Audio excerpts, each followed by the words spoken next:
Welcome to the Hidden Realm. I'm Jim Worth.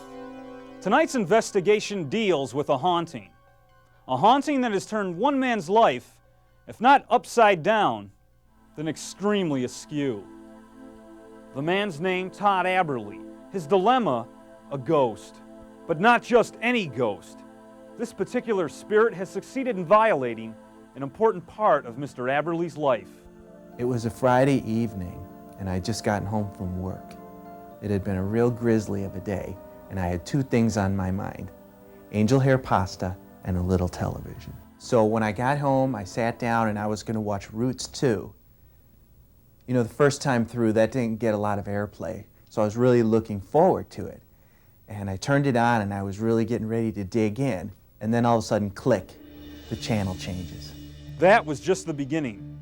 During the weeks that followed, Aberle was to be held captive by a presence that would take almost complete control of his television. No other aspect of Aberle's life was affected.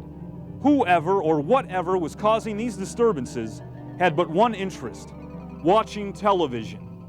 Now, completely powerless to make his own programming choices, Aberle sought help. Enter Dr. Douglas Malloy, paranormal investigator. I've been investigating paranormal activities and occurrences for 14 years. I was recommended for this particular event based on its similarity to other successful investigations and exorcisms that I have performed in the past.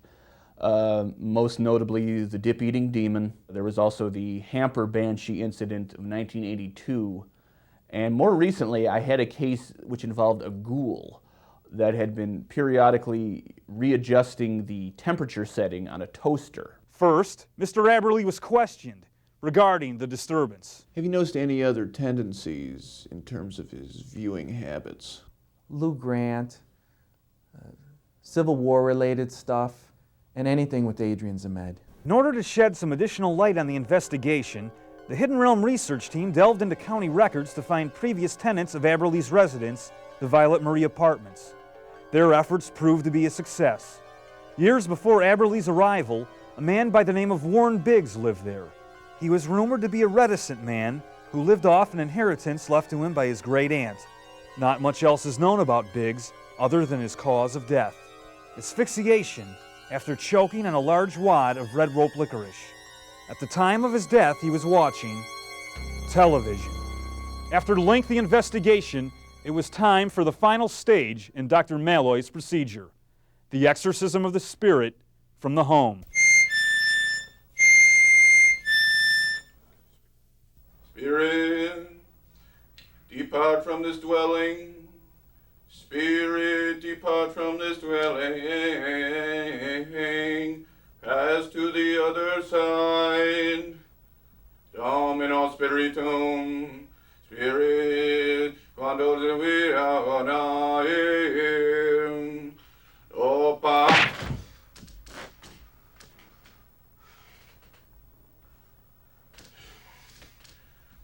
Opa.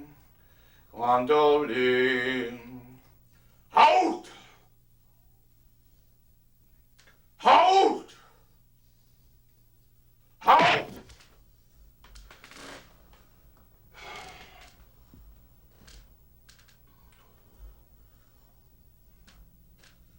Halt! You know what? I'm out of here.